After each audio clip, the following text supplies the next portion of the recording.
The village path was bathed in soft sunlight, golden rays slipping through the trees and scattering gently on the dusty ground. A hush lingered in the air, broken only by the rustle of leaves in the breeze. At the far end of the village stood a small, weathered house made of old bricks. Time had barely touched its shape, yet the air around it felt heavier than before. This was the house Aisha had once called home. Years had passed since she last walked through its doorway. Life in the city had swallowed her whole, keeping her too busy to return. Yet deep inside, her heart always longed for the scent of the soil, the courtyard where she had once played, and most of all, her mother's embrace. But now, the courtyard was silent. The swing in the corner creaked faintly in the wind.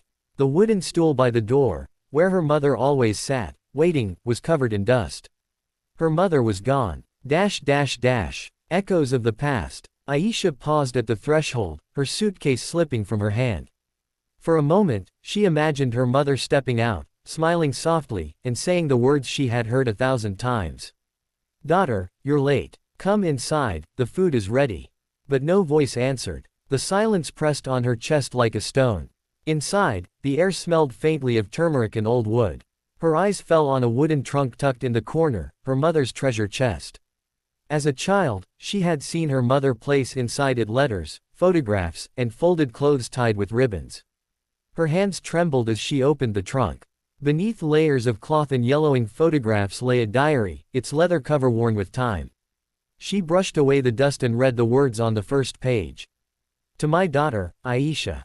If she ever reads this, may she know that my prayers were always with her." Aisha's breath caught in her throat. Tears stung her eyes as she clutched the diary to her chest. Pages of memory. The first entries were from her childhood. "Today, Aisha went to school for the first time. She cried and clung to my hand. She didn't want to let go. I whispered in her ear, 'Daughter, befriend knowledge.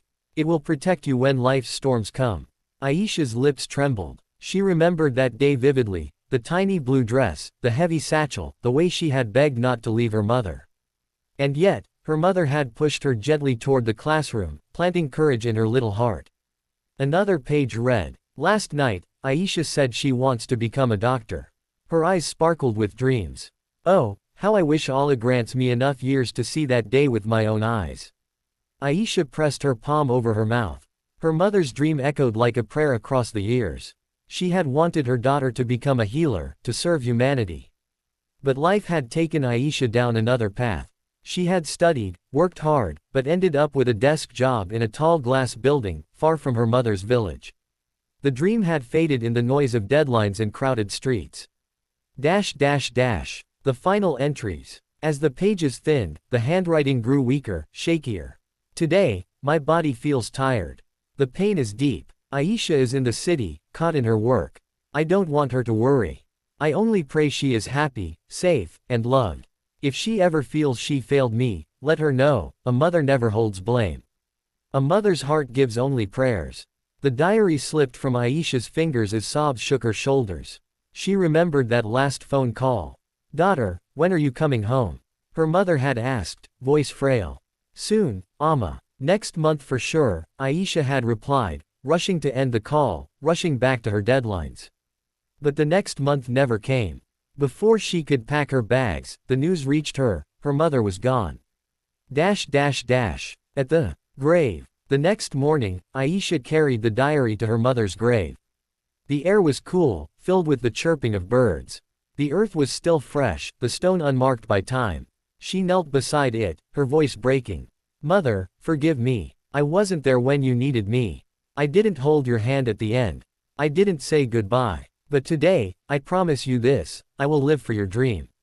I will keep your prayers alive in my life." She pressed the diary against her chest and closed her eyes. For a moment, in the hush of the morning, she could almost hear a whisper carried on the wind. "Daughter, I never left you. My prayers are still with you." A new beginning. In the weeks that followed, Aisha made a decision that startled everyone in the village. She would build a small school, right here, in her mother's name. Brick by brick, the dream took shape. The children of the village came running with satchels on their backs, their laughter ringing through the air. And in the schoolyard, under the shade of a neem tree, Aisha placed the wooden trunk in her mother's diary. This, she told the children, is a reminder of what love and prayers can do. A mother's dream never dies. It lives on in us. On the first day of classes, as the children recited their lessons, Aisha stood in the courtyard. She looked up at the sky, her eyes glistening. "Mother," she whispered, "your dream has come true today." And for the first time in years, her heart felt at peace.